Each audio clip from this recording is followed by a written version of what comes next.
Hello and welcome to the Tavern Chat podcast. I'm your host, Eric Tenkar, your bartender in the OSR, your main proprietor of the Tenkar's Tavern blog, Tenkar's Tavern Facebook group, Tenkar's Tavern Discord server, and lest I forget, and it's been pointed out that I have forgotten and neglected, which was never my intention, a Tenkar's Tavern MeWe group. That's MeWe.com.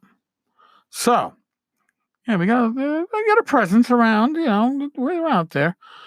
So today I'm going to cover two things. The first is going to be a bit of a public service announcement, and the second is going to be about a Kickstarter that has launched. So, PSA, I got this actual link initially through not bundle of holding. Oh my God. I'm having one of those moments.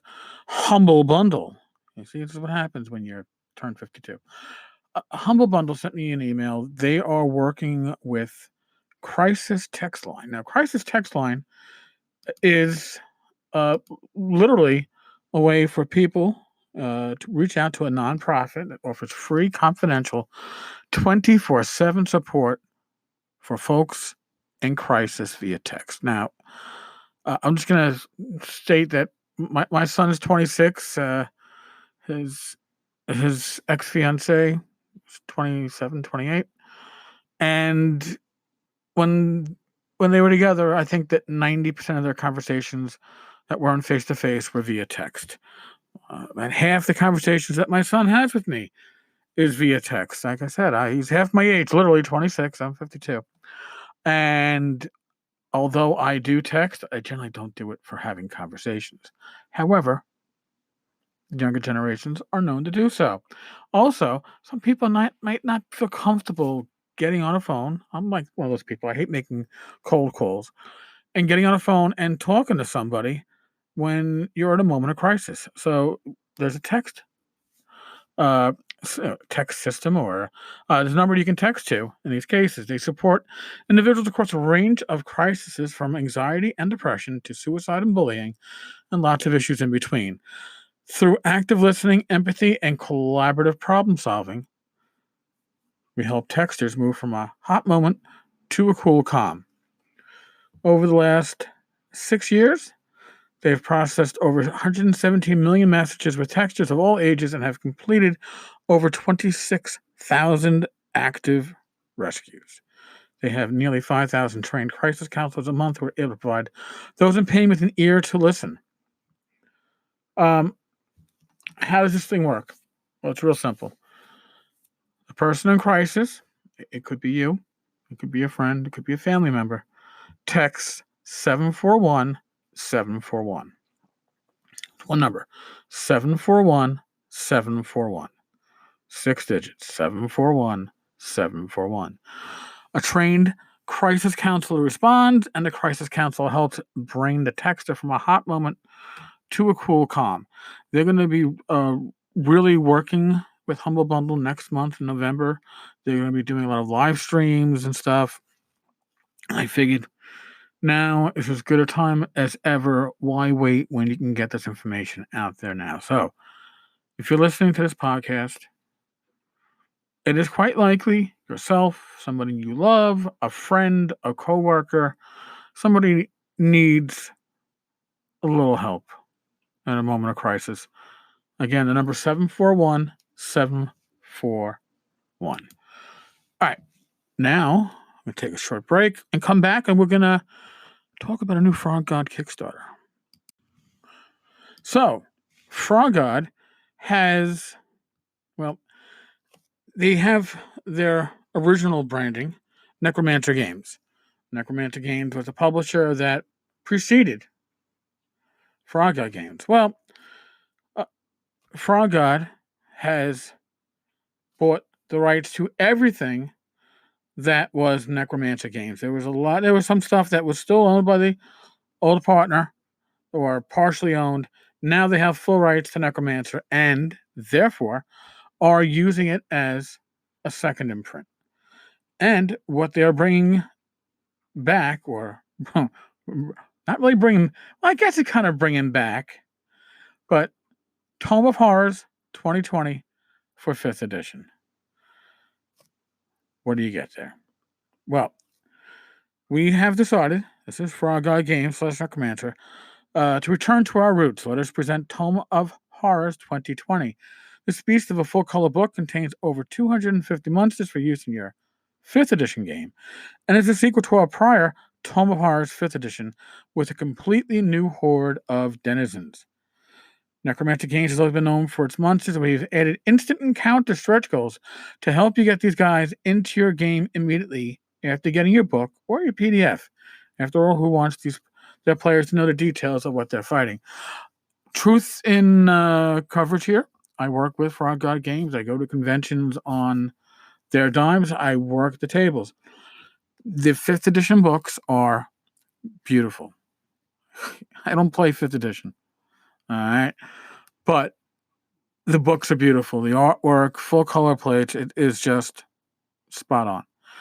Now, from what I'm reading here with their Necromancer Games announcement, is that there will be other books under the Necromancer Game label that will include swords and wizardry stats.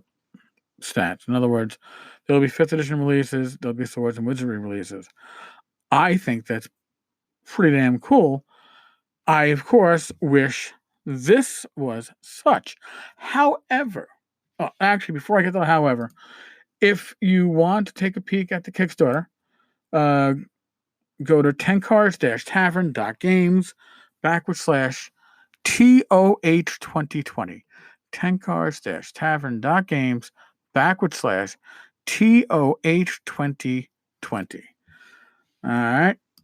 Now, the reason why I say on the other hand is that if you are like me, a Swords and Wizardry aficionado, big, huge fan of Swords and Wizardry, well, Swords and Wizardry will be getting a reboot in the near future.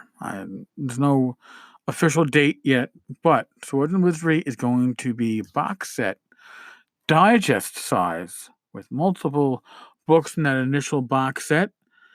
You know, characters and races, spells and magic, monsters.